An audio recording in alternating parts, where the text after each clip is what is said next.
హరే కృష్ణ. భగవద్గీత 1వ అధ్యాయము 2వ శ్లోకము. సంజయ ఉవాచ దృష్ట్వా తు పాండవానీకం వ్యూఢాం దుర్యోధనస్తదా ఆచార్యముపసంగమ్య రాజా వచనం అబ్రవీత్. మరియు ప్రతిపదార్థములు. సంజయ ఉవాచ అంటే సంజయుడు పలికెను. దృష్ట్వా చూసిన పిమ్మట, తు కాని, పాండవానీకం పాండవుల సేనను, వ్యూఢాం వ్యూహముగా ఏర్పరచబడిన దానిని, దుర్యోధన మహారాజు, తదా అప్పుడు, ఆచార్యం గురువును, ఉపసంగమ్య సమీపించి, రాజా ఓ రాజా, వచనం వాక్కులను, అబ్రవీత్ పలికెను. సంజయుడు పలికెను, ఓ రాజా, పాండుపుత్రులచే వ్యూహముగా ఏర్పరబరిచిన సైన్యము చూచిన పిమ్మట దుర్యోధనుడు తన గురువును సమీపించి ఈ విధముగా పలికెను అని దీని యొక్క అర్థము. మరియు భాష్యము. ధృతరాష్ట్రుడు జన్మతో అంధుడు.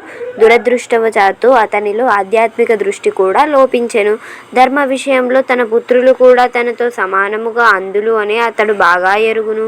పుట్టుకతో ధర్మాత్ములైన పాండవులతో వారు ఒక ఒప్పందమునకు ఎన్నటికీ రాలేనని కూడా అతడు నిశ్చయముగా ఎరుగును. అంతేకాకుండా అతడు ఆ తీర్థక్షేత్రమైన కురుక్షేత్ర ప్రభావమునకు సంబంధించి సంశయమును వ్యక్తపరిచెను. యుద్ధరంగములో పరిస్థితిని గూర్చి ప్రశ్నించుటలోని అతని ఉద్దేశము సంజయుడు ఎరుగగలిగెను.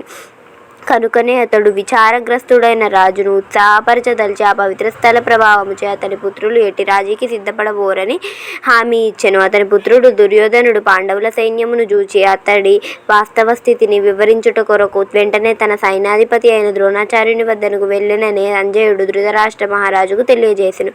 దుర్యోధనుడు రాజుగా పేర్కొనబడినను పరిస్థితి తీవ్రతను అనుసరించి అతనికి స్వయంగా తన సేనాధిపతి చెంతకు వెళ్ళవలసి వచ్చెను.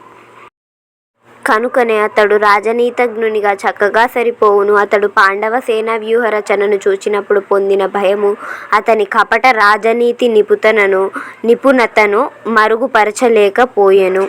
ఇది కొంచెం స్కూల్లో ఇబ్బంది ఉండడం వల్ల మరియు ఇంట్లో ఫోన్లో నెట్ లేకపోవడం వలన నేను వీడియో అప్లోడ్ చేయలేకపోయాను. రేపటి నుండి తప్పకుండా అప్లోడ్ చేయాలి అని ప్రార్థిస్తూ, హరే కృష్ణ. ఒక్కసారి భగవానుని యొక్క దర్శనం చేసుకొని ముగించుకుందాం. హరే కృష్ణ. హరే కృష్ణ కృష్ణ కృష్ణ హరే హరే, హరే రామ రామ రామ హరే హరే. ప్రతిరోజు జపం చేసుకోండి. జయ శ్రీకృష్ణ చైతన్య ప్రభు నిత్యానంద, శ్రీ అద్వైత గదాధర శ్రీవాసాది గౌర భక్త బృంద. ఈ మంత్రంను ప్రతి ఒక్క మాలకు ఒకసారి చెప్పండి. హరే కృష్ణ.